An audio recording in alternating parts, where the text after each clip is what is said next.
इस बीच शिवगामी दो युवा लड़कों को लेकर दोनों को राजा बनने का मौका देती है। समय बीतने के साथ वे लड़कों को प्रशिक्षित कर उनकी क्षमताएं देखते हैं। वे देख पाते हैं कि किस में अधिक क्षमता है। शारीरिक शक्ति के अलावा राजकुमार बलि दयालु और विनम्र है। फिर भी दोनों की समान शक्ति रानी के लिए निर्णय और संघर्ष को कठिन बनाती है। उनके विश्वस्त सकाता ने उनका सैन्य रहस्य चुरा लिया है। दोनों राजकुमार उसे पड़ोसी राज्यों में खोजते हुए चोरों की मांद में पाते हैं। तब दूसरे राजकुमार ने इस स्थिति का फायदा उठाया। उसने मौके का मजा लिया, सबको शराब पिलाई और औरतों की संगत का आनंद लिया। वे सफलतापूर्वक उस आदमी को ढूंढ लेते हैं। वह कूदने लगा। बाली ने रोकना चाहा, पर बाला ने बाली को मारने के लिए गिरने दिया। अचानक कप्पा और अन्य आ गए तो उसने अपनी योजना छोड़ बाली को बचा लिया। उन्होंने कालकिया साम्राज्य पर हमला करने की योजना बनाई, जिसे सकाता ने अपने सैन्य रहस्य बेचे थे। यह राज्य बेहद क्रूर था। वे दुश्मनों के खिलाफ अपने राज्य पर हमला करने और बचाव करने की योजना के साथ आगे बढ़े।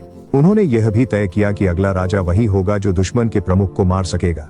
कप्पा ने देखा कि सेनाओं और हथियारों का बंटवारा असमान था और बाला को फायदा दे रहा था। युद्ध के दिन सेनाएं जमा हुईं और युद्ध से पहले अनुष्ठान करके दोनों राजकुमारों का परिचय दिया गया। बलि ने एक बार फिर निर्दोष पशु की बलि न देकर अपनी दया दिखाई। लड़ाई शुरू होने से पहले विरोधी प्रमुख ने अपनी योजना बताई अगर वह नहीं मारा गया तो, जिससे रानी क्रोधित हो गई। फिर युद्ध शुरू हो गया। सभी ने अपने हथियार संभाले और हमले के लिए तैयार हो गए। जब दुश्मन की विशाल सेना दौड़ रही थी, राजकुमार बाला ने संकेत देकर लंबी दूरी के हथियारों से उन पर बमबारी की। फिर बाला ने दुश्मनों को कपड़े से ढककर जला दिया, जिससे कई दुश्मन मारे गए। दुश्मन आगे बढ़ते रहे। वे पास आए और दोनों राजकुमार दुश्मनों से भिड़ गए। बाली ताकत, तलवार और धनुष से एक एक दुश्मन को मारता, जबकि बाला उन्नत उपकरण से कई को नष्ट करता। मुखिया के स्थान पर पहुंचकर उन्होंने देखा कि उनके लोग बैरिकेड बने हैं। बाली दुश्मनों पर हमला करते हुए लोगों को बचाता, जबकि बाला निर्दोषों को नुकसान पहुंचाता रहा। इस बीच दुश्मनों ने उनकी रक्षा पंक्ति पर हमला कर अपना झंडा फहराया। दुश्मनों ने आगे बढ़कर बहुत से योद्धाओं को मार डाला। जब वे लगभग हार मानने लगे, बाला ने उन्हें ज्ञान के शब्दों से प्रोत्साहित किया। उसने लड़ने का जोश जगाया और दुश्मन को अपना क्रोध दिखाया।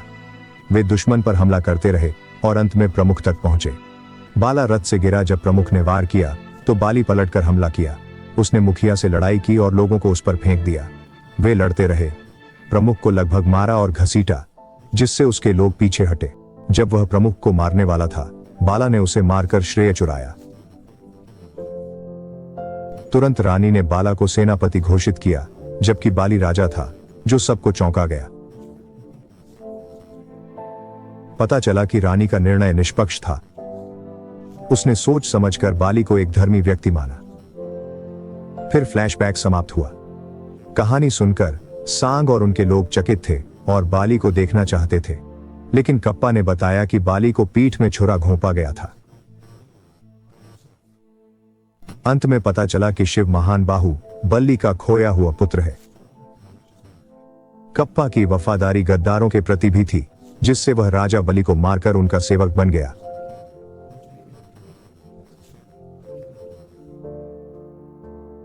देखने के लिए धन्यवाद।